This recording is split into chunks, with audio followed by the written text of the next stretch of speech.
Las relaciones entre China y Rusia están creciendo significativamente. Recientemente se anunció que China planeaba visitar Moscú para reunirse con Vladimir Putin. Días después, las tensiones siguen aumentando tras noticias como la orden de arresto contra Vladimir Putin por parte de la Corte Penal Internacional. Sabemos que si se inicia una guerra contra los Estados Unidos de América, todos los países latinoamericanos dependientes de la economía estadounidense se verían gravemente afectados. ¿Por qué China puede ser el enemigo más temido de América? Mientras los medios de comunicación centran su atención al conflicto entre Rusia y Ucrania, así como las tensiones entre el presidente Joe Biden con Vladimir Putin, poco se menciona del papel que está desempeñando China en contra del gobierno estadounidense y la Guerra Fría actual en la que ambos países están involucrados. Para entrar en contexto, en 2012, Song Chang-yu dejó su trabajo como ingeniero en una empresa llamada ASML, la única empresa del mundo que puede fabricar esta máquina. Esta máquina fabrica los chips semiconductores o microchips más avanzados del mundo. Después de dejar ASML, fundó dos nuevas empresas, una en los Estados Unidos y una en China. Los abogados de ASML y de Estados Unidos alegarían más tarde que Song Chang-yu reclutó a otros ingenieros de ASML para su compañía estadounidense y que trajeron consigo información robada sobre la máquina de ASML y que todo esto estaba respaldado por el gobierno chino. Esta historia es solo una pequeña parte del esfuerzo monumental de China para transformar una de las industrias más importantes y globales del mundo, la industria de los semiconductores. Pero el esfuerzo de China lo ha encerrado cada vez más en una lucha contra los Estados Unidos. No se trata ya de una participación del mercado, no se trata de aranceles, se trata de seguridad. Después de la crisis de salud de los años pasados, que afectó no solo a Estados Unidos, sino a todos los países del mundo, muchas personas han acusado al gobierno chino de crear armas biológicas o nuevas enfermedades en laboratorios clandestinos, y así controlar o reducir el número de personas. Sin embargo, la guerra real se encuentra actualmente visible en el mercado de semiconductores, y es por esto que Estados Unidos ha estado tomando medidas drásticas, tratando de sabotear cualquier intento de espionaje por parte del gobierno de China, incluso queriendo banear compañías como TikTok. ¿En qué consiste la Guerra Fría entre China y Estados Unidos, de la que nadie habla? ¿Realmente China es el enemigo más grande de América? Vamos a ver qué dice la ciencia, amigos.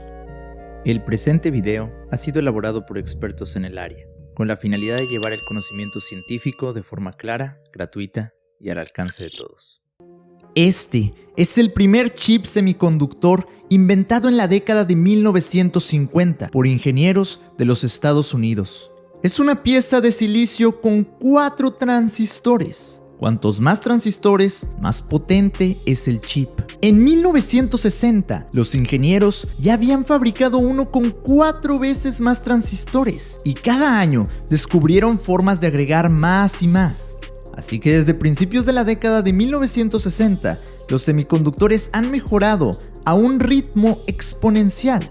De acuerdo a la ley de Moore, explicada por el fundador de Intel, Gordon Moore, se predijo desde 1965 que la potencia informática producida por un solo chip se duplicaría cada año más o menos así, y esa tasa se ha mantenido aproximadamente hasta el presente. En el extranjero, las primeras empresas dedicadas a fabricar chips estaban en los Estados Unidos, donde realmente solo tenían un cliente principal, el gobierno de los Estados Unidos. Los primeros chips eran usados en sistemas de guía con computadoras, ya sea para cohetes o naves de la NASA, así como en diversos sistemas de misiles. Muchas de las armas estadounidenses que se abordaron en este video dependen de la industria de los semiconductores y específicamente de este tipo de chips o tarjetas electrónicas. Dado que las empresas de chips fabricaban tarjetas electrónicas cada vez mejores cada año, el gobierno de los Estados Unidos creía que una asociación directa con estas compañías garantizaría que siempre tuviera acceso a los chips más avanzados. El gobierno de los Estados Unidos creía que la informática siempre ha sido un factor determinante del poder que tienen las naciones en el mundo. Y esto es totalmente cierto, dado que muchas de las armas que existen en el mundo actualmente necesitan de estos chips y de una avanzada y sofisticada tecnología de la informática. Tan solo pensemos en las formas en que se ha utilizado la informática para descifrar códigos en la Segunda Guerra Mundial o para rastrear submarinos soviéticos durante la Guerra Fría. Al principio, estas empresas de chips manejaron toda la cadena de suministro. Ellos diseñaban los chips, los fabricaban y los ensamblaban. Todo esto dentro de los Estados Unidos. Pero a finales de la década de 1960 se dieron cuenta de que podían ganar mucho más dinero diseñando chips para todos los ciudadanos, como los que encontramos en nuestras computadoras. Solo tenían que producir más chips y a un precio menos costoso. De esta manera, muchas empresas de chips trasladaron su fabricación y ensamblaje a fábricas en Japón, Taiwán, Corea del Sur y Hong Kong, donde la mano de obra era más barata. Algo similar como lo que están haciendo actualmente con México y la industria automotriz, punto que abordamos en este otro video. El gobierno de los Estados Unidos ha apoyado que estos países se conviertan en aliados o socios de los Estados Unidos.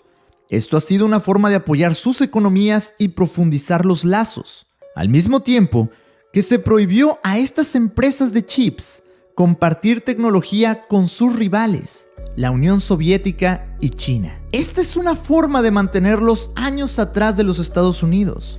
En la ley de Moore, debido a esta ley, los chips avanzados actuales son mejores que las generaciones anteriores. Si están 5 o 10 años atrás, en realidad están bastante detrás de la vanguardia. Pero no pasó mucho tiempo antes de que estos gobiernos aliados comenzaron a invertir en sus propias empresas de chips.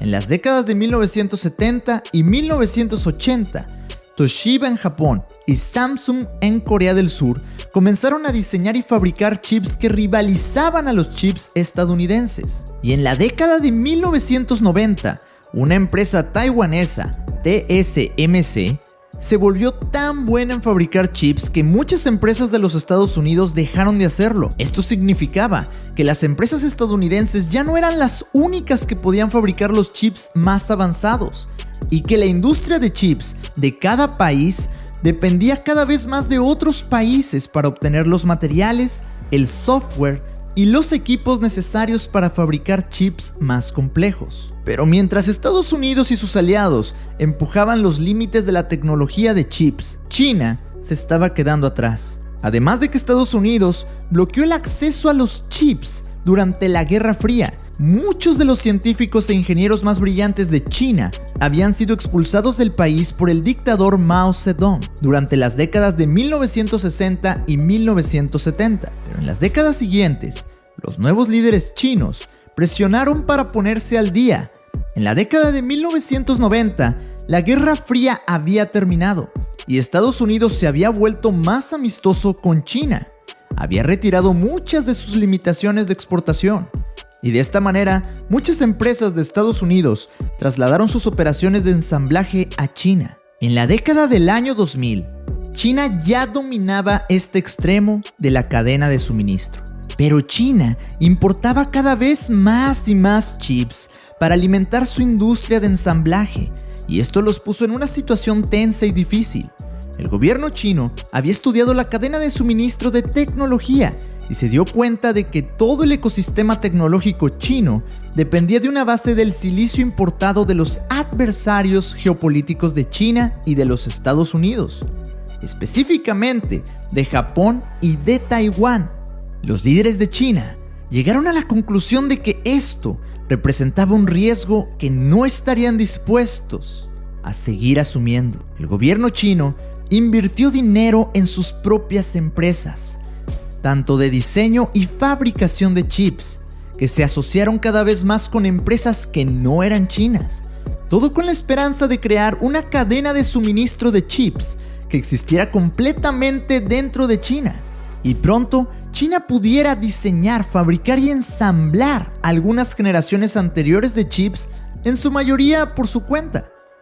Pero todavía faltaban años para fabricar la mayoría de los chips de última generación. Este es uno de estos chips. Tiene alrededor de 114 mil millones de transistores.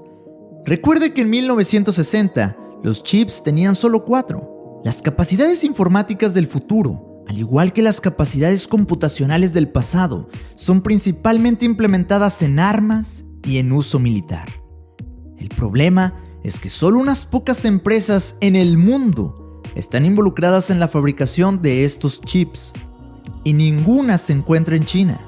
Para empezar, solo 3 empresas estadounidenses poseen el software necesario para diseñar este tipo de chips. Posteriormente, para convertir estos diseños de chips avanzados en chips reales, requieren de una máquina que solamente la hace una compañía, ASML. Pero esta máquina requiere un equipo que solo se fabrica en los Estados Unidos. Finalmente, solo compañías en Taiwán y Corea del Sur pueden ensamblar todo y realizar la manufactura de los chips más avanzados. Estas empresas representaban puntos de estrangulamiento en la cadena de suministro, y China dependía totalmente de ellas para obtener chips más avanzados.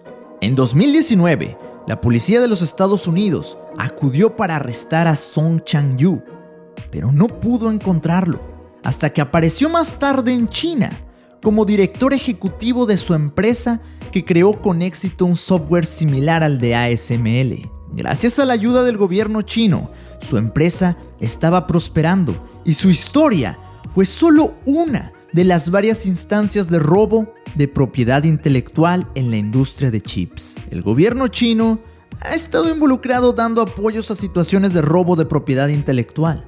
Esto debido a que China se ha dado cuenta de que sus empresas están en una posición de relativa debilidad. Para eventualmente disminuir su dependencia en la cadena de suministro extranjero, China estaba identificando estos puntos de estrangulamiento como lo era ASML y empezó a copiarlos.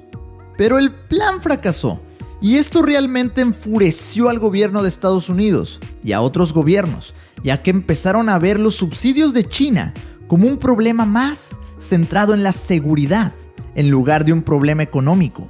Esto ha estado sucediendo al mismo tiempo que la relación entre Estados Unidos y China se ha estado volviendo menos cordial y más competitiva. En el año 2018, la administración de Trump prohibió a las empresas estadounidenses vender componentes a ZTE, una empresa tecnológica china. Luego, en 2019, prohibió a las empresas estadounidenses hacer negocios con la compañía de tecnología más grande de China, Huawei.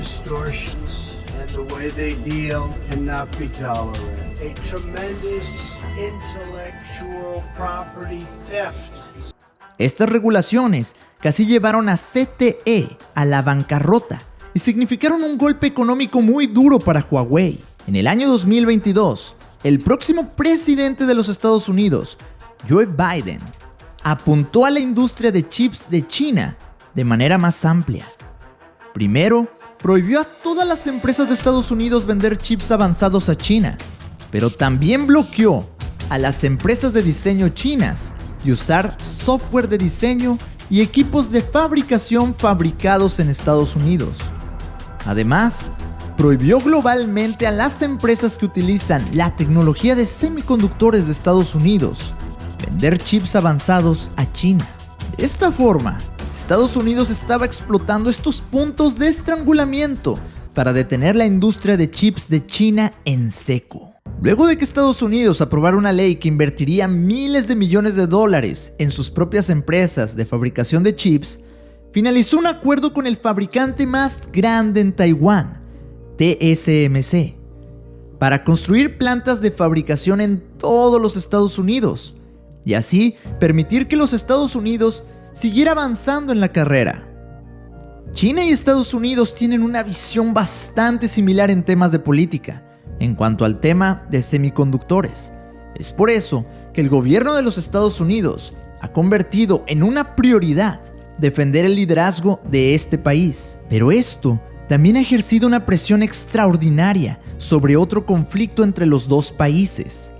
Desde 1949, China ha visto a Taiwán como una provincia separatista y se comprometió a recuperar este territorio, incluso amenazando con una invasión. Estados Unidos se ha prometido proteger a Taiwán, pero resulta que Taiwán también posee el punto de estrangulamiento más importante en la cadena de suministro de chips. Las empresas taiwanesas fabrican el 63% de todos los chips y alrededor del 92% de todos los chips avanzados que son indispensables tanto para las industrias de chips de Estados Unidos como de China. Taiwán ha creado su propia protección, pero los controles de exportación de Estados Unidos han obligado a las empresas de Taiwán a tomar la siguiente decisión: desafiar a Estados Unidos y seguir vendiendo a China, o cumplir y aislar a China de algunos de sus chips. Hasta la fecha, ellos han indicado que eliminarán a China, pero a medida que China y Estados Unidos peleen por estas tarjetas de semiconductores, se seguirán imponiendo cada vez más opciones como estas